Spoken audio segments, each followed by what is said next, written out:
Então vamos lá, eu queria começar aqui comentando algumas coisas a respeito da minha viagem à Romênia e à Polônia. Olha, viajar para aqueles países do leste europeu é você ver as marcas, as cicatrizes imensas deixadas por décadas de comunismo. Não se encontra ali uma única pessoa que não tenha a história de um pai, de um irmão, de um avô, de um tio, que foi parar na cadeia, ficou lá 10 anos sem saber por quê, né? Inclusive, a minha amiga Anca, em cuja casa estive hospedado, o pai dela foi preso pela Securitate na Romênia, achou que era uma questão assim de documento, que ia levar 2 ou 3 dias, voltou 16 anos depois, totalmente arrebentado, né? E cada um tem uma história desse tipo. Para piorar as coisas, como nós fomos para a Polônia, né? Então o reencontro daqueles perseguidos políticos da Romênia e da Polônia foi assim um rosário de histórias tristes, deprimentes, que marcam de fato a verdadeira fisionomia do que foi o século XX. Né? Seria muito bom que esses nossos amigos aí do Brasil, que são tão entusiasmados com o socialismo, com o bolivarismo, etc., fizessem, né, uma visita, né, por exemplo, que fossem ali até o Museu do Levante de Varsóvia, né, onde se vê a maravilha que os alemães, conjugados com os russos, fizeram ali, destruindo 80% da cidade. Né? Assisti um filme lá com tomadas aéreas, onde você vê assim, um deserto, pilhas e pilhas de tijolos, ruínas, tudo absolutamente caído, e os alemães fazendo aquilo dentro da cidade e os russos atacando a Polônia pelas costas. Um negócio assim sabe, de uma coragem, de uma grandiosidade que bem mostra o que é a mentalidade revolucionária, né? Então, ali eu tive a oportunidade de conversar com vários personagens importantes, como Vladimir Tismaniano, que é um cientista político, membro do nosso Inter-American Institute, autor de livros importantíssimos sobre a história do comunismo, e o grande responsável pela comissão de investigações dos crimes do comunismo. Eles ali em Bucareste têm uma instituição que chama o Instituto para a Investigação dos Crimes do Comunismo, e a essa altura já reuniu uma documentação absolutamente formidável, né? Também tive conversa muito interessante com o filósofo romeno Horia Roman Patapievich, provavelmente o pensador romeno mais importante e criativo dos dias que correm. E a nossa conversa girou em torno do assunto que a nós nos pareceu o principal da vida contemporânea. E o assunto é o seguinte: em todos os países do leste europeu, os países da ex-cortina de ferro, quem está no poder hoje em dia? São os mesmos fulanos que estavam lá no tempo do comunismo, todos com uma diferença essencial. Eles são muito mais ricos agora. E são absolutamente intocáveis. Nada se pode fazer contra eles. Até na Polônia houve o caso, vamos dizer, de alguém que tentou um processo de indenização, uma coisa assim, e o juiz do Supremo Tribunal lá respondeu: não, esses crimes não podem ser punidos porque não existe crime, tem uma lei que o defina. E na época não havia Estado de Direito, então não havia lei, então não são crimes. É um raciocínio absolutamente maravilhoso. Alguém devia ter lembrado disso aí no julgamento de Nuremberg, né? Porque não, os nazistas não fizeram nada de errado, porque na época não tinha lei que proibisse que eles matassem judeu a granel, então não é crime nenhum, né?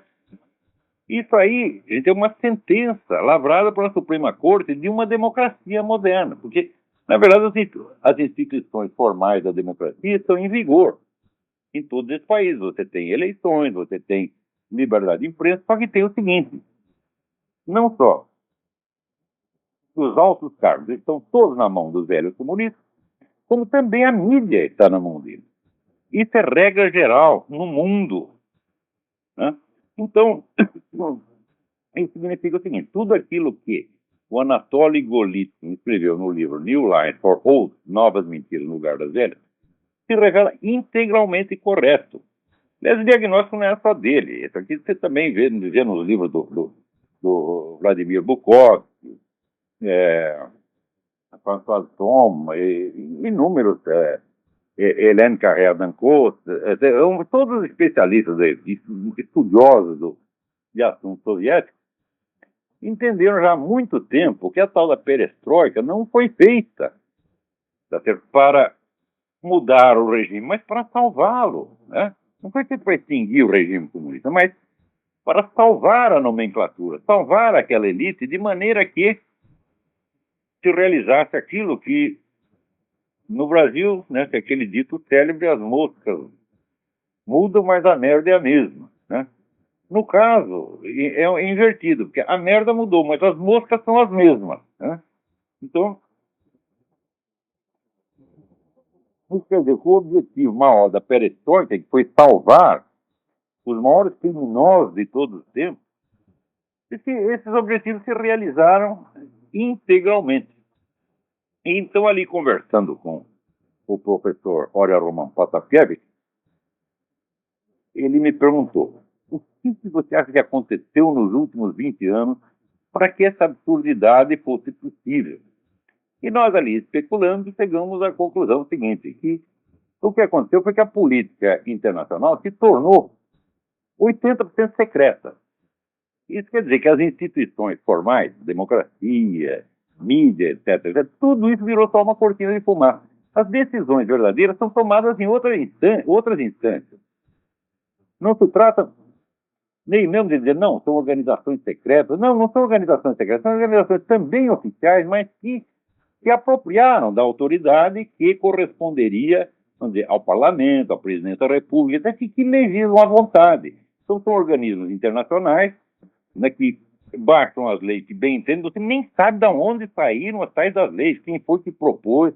Isso nunca foi discutido em público. De repente, aquilo é obrigatório no mundo inteiro. Você quer ver um exemplo? Agora mesmo, na ONU, estão discutindo lá, já foi aprovado nas comissões, né, uma lei que permite que as crianças processem os seus próprios pais, né? Era uma instituição que existia na União Soviética. Quer dizer, o Estado é o mediador entre a criança e os seus pais. Quer dizer, porque a criança não tem uma relação direta com os pais. É tudo através do funcionalismo público, da burocracia, da polícia, etc, etc. Então isso quer dizer que se um garoto denunciasse o pai como conspirador anticomunista, ele seria considerado, a criança seria considerada um herói. Né? Tem até, não lembro se na Hungria, não sei onde, estátua de um garoto que denunciou o próprio pai. O pai foi mandado lá para a prisão e morreu por lá mesmo, né? Então, essa coisa de você dividir a família, jogar filho contra pai, já ultrapassou de muito a esfera da pura cultura, do sentimento e da imaginação. Agora está virando lei, minha gente. Né? Isso quer dizer que o seu filho de 5 anos inventa uma merda qualquer contra você, vai na delegacia e os caras se prendem, porra. É simplesmente o que vai acontecer. Então,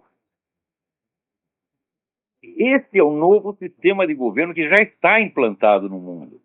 Vocês podem ver que todas, né, as leis politicamente corretas que são adotadas no Brasil, na Argentina, no Peru, na América Latina, na Zâmbia, na casa do caralho, todas vêm prontas da ONU. Quer dizer, é uma coisa de uma uniformidade extraordinária. Né? E ainda tem gente que diz, não, mas será que é? Será que existe uma pressão mundial para isso aí? Né? Até o meu amigo Reinaldo Azevedo diz, não, eu acho que isso é exagero. Não é questão de achar, Reinaldo, é questão de você estudar, conhecer a documentação. Só que a documentação é tão grande, tão grande, tão grande, que só quem estuda a coisa de maneira quase especializada é que pode entender o que está acontecendo. Então, se criou assim um governo secreto, que é secreto não porque ele se esconde, mas porque a complicação é tão grande que o cidadão comum não consegue acompanhar isso aí. Só estudiosos, só eruditos, só scholars conseguem acompanhar o que eles estão fazendo e compreender. Então criou uma espécie de barreira intelectual intransponível. Então, no mundo de hoje, então, o governo já é secreto. O fator secreto, onde sempre existiu um pouco ao longo da história, né? Até o René Guénon dizia que é o segredo da essência mesmo do poder. Mas, onde até o século XIX, A influência, por exemplo, do serviço secreto se limitava mais ao campo militar. No século XX, os russos inventaram a tal da KGB, que chamava NKVD, que era a verdadeira administração do país. Quer dizer, o sistema soviético baseava em dois pilares, a KGB e o partido. Certo? Mas, naturalmente, a KGB, que tinha a ficha de todos os membros do partido, era realmente quem mandava. Quer dizer, o partido era uma fachada da KGB. E quando caiu a União Soviética, a KGB ficou absolutamente intacta. Não só ficou intacta, como aumentou o seu contingente e hoje tem mais poder até do que tinha no tempo do regime comunista. No tempo do regime comunista havia um agente da KGB para cada 400 cidadãos. Hoje tem um para cada 200, quer dizer, duplicou o tamanho do negócio. A KGB foi a maior organização de qualquer tipo que já existiu. Nunca ninguém fora da KGB soube qual é o tamanho do orçamento da KGB. E além da KGB, ainda tinha o Serviço Secreto Militar, o tal do GRU, que era uma entidade de uma delicadeza exemplar. E quando um dos seus traía, né, ou era acusado de traição, o sujeito era queimado vivo. Está no livro Memórias do Viktor Suvorov, que foi agente do GRU e conseguiu fugir, né? Então ele diz ali, olha, no GRU você só podia entrar. Só tinha um jeito de você sair. Saía pela chaminé em formato de fumaça. Né? Então, isso era considerado uma coisa normal. E esse sistema baseado inteiramente na polícia secreta, quer dizer, o Estado policial na sua forma mais pura que já existiu, né? Perto do qual até a Alemanha nazista, né, se aproximava mais de um caos do que de um regime totalitário, porque na Alemanha nazista você tinha 20 serviços secretos, cada um boicotando o outro, enquanto na Rússia você tinha um negócio totalmente centralizado na mão da KGB e do GRU. Tá certo? Nem o partido podia com ele. Então, vamos dizer, a expressão mais pura do totalitarismo foi realmente o regime soviético, do qual o regime nazista foi apenas, vamos dizer, uma cópia remota e mal feita, né? A gente vê que esse sistema sobreviveu muito bem, tá certo? A chamada liquidação da União Soviética.